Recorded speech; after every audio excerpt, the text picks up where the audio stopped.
Before I show you that outline, though, there's three big mistakes that people make with Romans 9, 10, and 11. Ali prije toga ima tri velike greške koje ljudi čine kad čitaju Rimljane 9:11. The first one is they ignore it. Prvo je da će jednostavno zanemariti. Just pretend it's not there. Pravimo se da ne postoje. The second one is to read those chapters in isolation as if they don't relate to the rest of the book. Druga pogreška je ako čitamo ta poglavlja odvojeno, kao da nisu unutar poslana. The fourth mistake is to read those chapters bit by bit and not read them as one single argument. Treća greška je da se čitaju dijelovi, a da se ne vidi glavni argument. What Paul is doing here is he is building an inductive argument. Jer Pavao ovdje gradi jednu tvrdnju. Do you know the difference between inductive and deductive arguments? Znate li koja je razlika između induktivnog i deduktivnog razmišljanja? A deductive argument is where I tell you what my conclusion is first, and then I give you the evidence that supports it. Deduktivno razmišljanje je kad ti prvo dam svoju izjavu, a onda tvrdnje koje idu u prilog tome. When I said to you, Paul is building an inductive argument, and here's the evidence for it, that's a deductive argument. Znači, onog trenutka kad sam vam ja rekao kad sam izjavio da Pavao gradi induktivnu tvrdnju i onda dao svoje argumente, to je u stvari bila moja deduktivna. Because I tell you what my conclusion is, and then I say, here's the evidence for it. Jer sam prvo rekao zaključak, a onda da pružio dokaze. An inductive argument doesn't tell you its conclusion until the end. A induktivna tvrdnja pruža zaključak tek na kraju. An inductive argument will ask questions at the beginning. Induktivni pristup postavlja pitanja na početku. And say, have you noticed this and have you considered that? Pitaće jesi li primijetio ovo, jesi li razmišljao o onom. And it's pulling up evidence and setting evidence out in front of you. I pomalo iznosi dokaze pred vas. But it doesn't really tell you what the conclusion is until you get the end. Ali tek na kraju vam kaže zaključak. So, when you're reading an inductive argument, if you stop partway through it, you're lost. Dakle, ako se kod tog induktivnog pristupa zaustaviš na sredini, bit ćeš izgubljen. And I think a lot of the reason that people get lost in this section of Romans is because they read it a bit at a time and they don't read it as the whole. I mislim da je to česti slučaj zašto se ljudi pogube ovdje, zato što pročitaju samo jedan dio, a ne cijelinu. And I think if you read Romans 9, 10, and 11 as a whole, you will not come out with a Calvinist conclusion regarding predestination. Jer ja mislim, ako pročitate cijeli tekst od 9. do 11. poglavlja, da na kraju nećete imati kalvinistički zaključak o predodređenju. Because I think Calvinism is built on the first part of the argument, but not the whole argument. Jer mislim da kalvinizam gradi svoje tvrdnje na prvom dijelu teksta, a ne na cijelom tekstu. Now, here's my outline of all three chapters together. I ovo je moj pregled sva tri poglavlja. He starts by asking, did God's promises fail or has God broken his promises? On počinje pitanjem jesu li Božja obećanja, da li ih je on prekršio. And then he begins to set out his evidence for why that's not the case, but he doesn't actually say that's not the case yet. I onda Pavao iznosi tvrdnje da to nije tako, ali ne izriče to, nego pruža dokaze.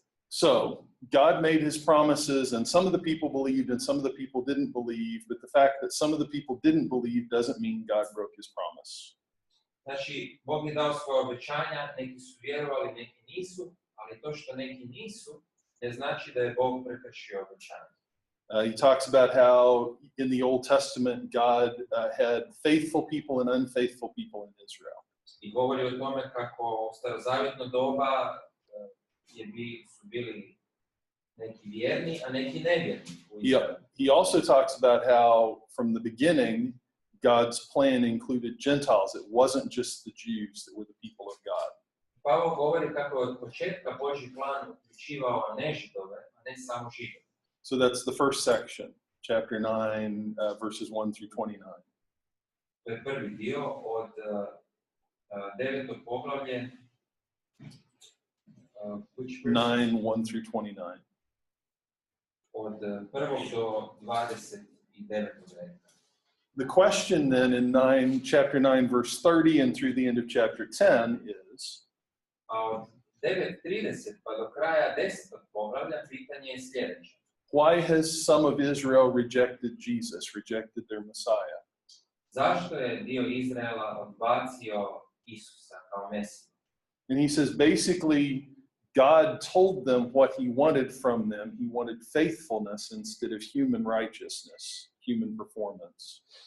Pavao kaže Bog je od njih htio vjernost, a ne ljudsku pravednost. But they were proud and rebellious and didn't want to do things the way God said to do them. Ali oni su bili buntovni i oholi, ponositi, nisu htjeli raditi kako je Bog govorio. They wanted a righteousness that made them better than everybody else instead of a righteousness that was based on faith and based on humbling yourself. Oni su htjeli ljudsku pravednost koja bi ih učinila boljima od svih drugih, a umjesto vjernosti Bogu. So then, chapter 11, A onda 11. poglavlje God's promises are fulfilled. kaže da su Božja obećanja ispunjena. Israel's rejection is partial. Some of Israel is faithful. I odbačenje Izraela je djelomično jer je dio naroda ostao vjeran. Remember that at the time he writes this, the church is still mostly Jewish. U to vrijeme kad Pavao piše, crkva je većinom židovska. And you have large groups of Jewish Christians really into the 4th century until the time of Constantine.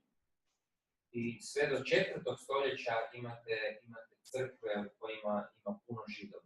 In fact, there's evidence that you have large groups of Jewish Christians who attended the synagogue and participated in the Jewish synagogue and then also met with other Christians until the time of Ima i Constantine. zapisa o tome da su židovi pohađali i sinagoge i kršćanske crkve. It's not until the time of Constantine that the church passes a law that says all Christians have to meet on Sunday instead of Saturday.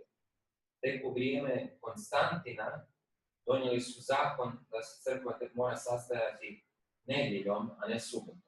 And when is Constantine? Anybody know? What year is Constantine? Znate u koje vrijeme car Konstantin se pojavio? I should look these things up before I ask. Yeah, 350 is the number that's in my mind. 330, you said? It's the first part of the 4th century. Yeah, first to middle 4th century. So, yeah. Konstantin se pojavio početkom So you have a significant Jewish Christian population until then. Dakle, do onda broj židova u crkvi je bio vrlo značajan. So Israel's rejection is partial. Not all of Israel has rejected the Messiah. Znači, odbačenje Izraela je djelomično. The third thing Paul says, though, is Israel's rejection is temporary. Odbačenje Izraela je privremeno. Someday, Paul says, all of Israel will return to faith in God through Jesus Christ. Pavao kaže, jednog dana čitav Izrael će se vratiti Bogu. Or will come to faith in God through Jesus Christ, not return. Ili će doći do vjere u Isusa Krista. Now, we don't have time to read these chapters paragraph by paragraph. Nemamo vremena pročitati sve. But in the PowerPoint slides, I have a bunch of slides that are an inductive study of these chapters. Ali u slajdovima možete vidjeti induktivno proučavanje ovih poglavlja. What I want to do tonight is take time to look at two of the theological issues that I mentioned just a minute ago. A večeras ćemo obraditi dva teološka